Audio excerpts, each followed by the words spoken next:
么？太完美了。要喝酸辣汤。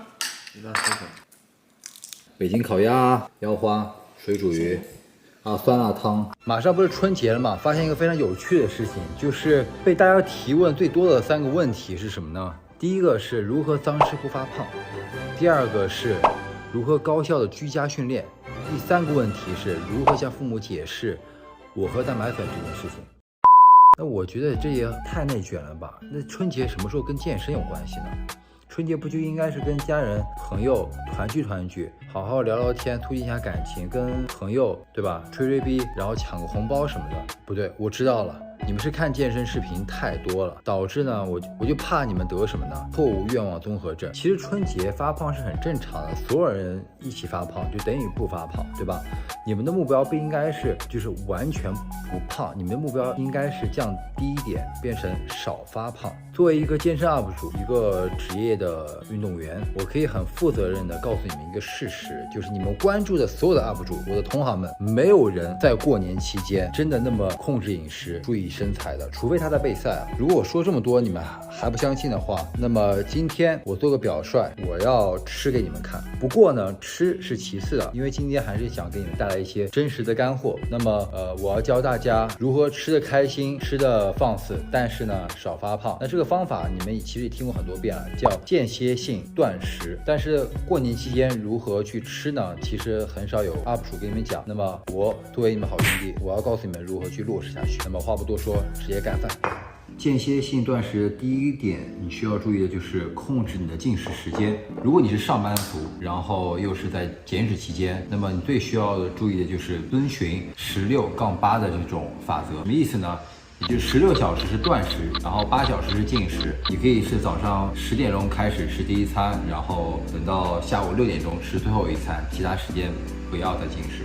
但今天的话，跟大家的建议是不一样的，因为是春节嘛，你们不可能严格的做到16-8的，所以我们做一个调整，也就是把8小时调整到10小时，10小时你是可以随便吃的，然后而且这种调是什么？根据你们当地的一个习惯，因为我在北方嘛，北方吃饭还稍微会早一点，所以我会调整到11点。但11点之前我饿了的话，我一般来说是会喝水，然后或者说会赖床，所以我相信你们也一样。我早餐不吃，直接开始吃这个午餐，从11点钟开始稍微吃一点。那我在这里的话就准备了这个饺子跟鸡蛋，然后呢还有一些水果。过年期间家里人最喜欢的就是水果。今天只能是模拟啊，但这个实际上可能会稍微有点不一样。那么像我女朋友她是南方的，她在上海，他们就会相对来说会晚一点，所以我会建议12点到晚上10点，所以根据自己的情况去调整一下。我们喜欢吃饺子，所以给自己搞点饺子。还有这个山西的程度，山西人，你们是哪里人？让我看到。第二点需要注意的是，间歇性断食是不是等于暴饮暴食？因为很多人会疑虑啊，那8小时是不是真的是随便吃？答案是不是这样子的？因为我们今天做的是个10小时，我给大家建议是少食多餐，尽可能在这个10个小时之内，你可以多分几餐。那有很多的这个好处啊，那好处之一就是可以避免你的每一餐吃得非常非常饱。当你改回正常饮食的时候，你会非常的不习惯。那现在这种方式的话，它可以让你非常好的保持你的一个代谢的水平，然后同时的话也可以选择吃更多的样的食物。然后给你们看一下我选择吃什么，记得每一餐不要吃到这种10分饱、8分饱就可以了。现在我们主要吃的是螃蟹，然后这个肉比较多，这也是螃蟹。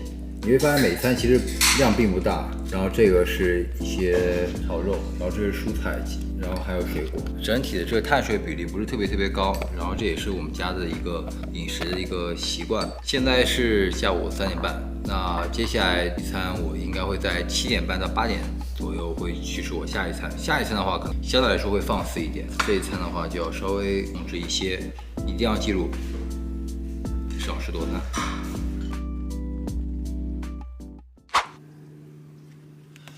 我还要给你们的一个建议就是可以适当增加一些爱的有氧。什么叫爱的有氧？你们千万不要去想歪，不是你们想的这样子。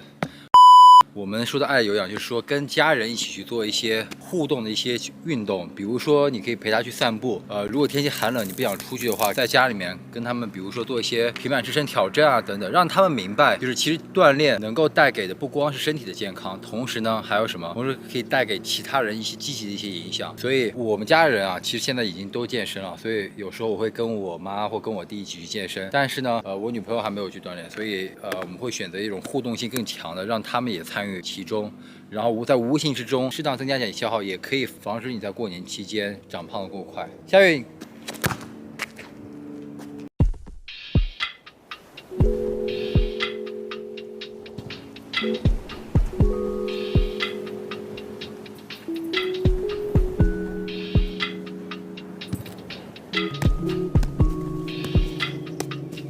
啊，你看看你能不能抢到我球？你要能抢到我球的话，我给你100块钱。我现在是100块钱。如果说抢不到我球的话，你就给我200块钱。为什么？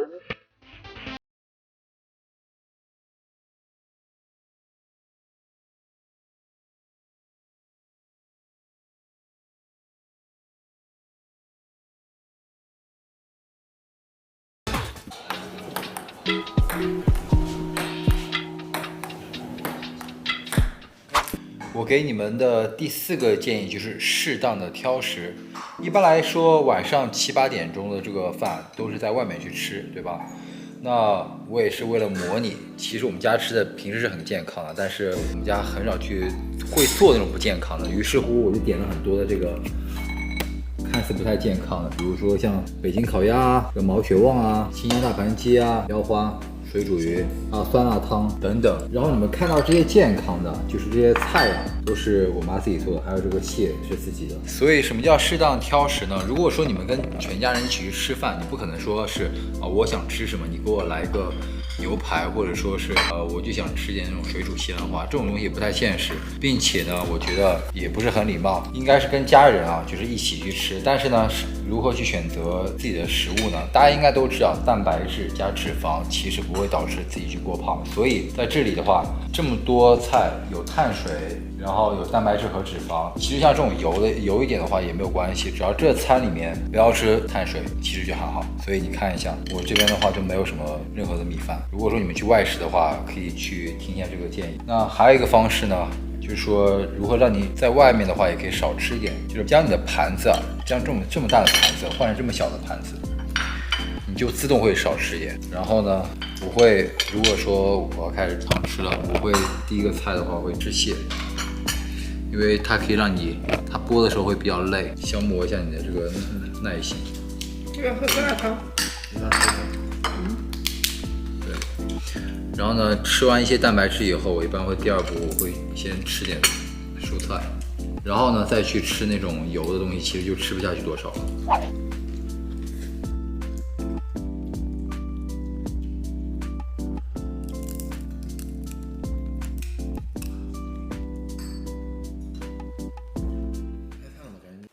第5个方法就是要找到好吃又健康的小零食。好吃跟健康它冲突吗？看似有点冲突，但是我觉得并不冲突啊。尤其是在过年期间，我觉得适当的放肆一点也是没有关系的。那我在这里的话，给大家介绍一下，这是我们家里面就是已经80%的零食了。然后我告诉你们如何去选择，就是最后一餐你该怎么样吃啊？其实很多时候呢，我们最后一餐，比如说我们跟你的这个亲戚朋友，然后吃完了这个最后就刚才一样，但是呢，更多的什么出于什么馋，是不是？那么我一般会怎么选择食物呢？我会选择比较看似复杂的这种零食，比如说这个鸭脖，懂吗？虽然它是麻辣，可能有点油，不过没关系。像这种，这都是比较好的，吃起来比较复杂的，因为吃这东西比较困难，但是呢，它很能满足自己的这种食欲，这种都是比较好去解决这种馋欲的方法，而且它还有辣的感觉。那像这种碳水的这种纯的这种碳水的这种糖的，不建议你们大家去吃。然后呢，我还会选择这个。就这种就海苔啊，这种吃起来没有什么热量，而且很花时间的，这个是我推荐给你们的。然后呢，还有一个是什么？如果你们饿了，你们就喝饮料，一定要喝0卡的饮料。那我自己喜欢是什么？喝一些椰汁。椰汁你看卡路里非常非常少，240毫升才35卡，非常低。基本上属于零卡的。然后呢，0度的可口可乐，啤酒呢不能喝 ，OK， 啤酒 out。然后呢还有带气的水，像这种东西是我不会去喝的。一定要在最后过年几天的时候，也教你的家人们如何去适当的在放纵的时候呢，又可以更加的健康。以上呢就是我总结的你在间歇性断食的时候需要掌握的这种5种的方法。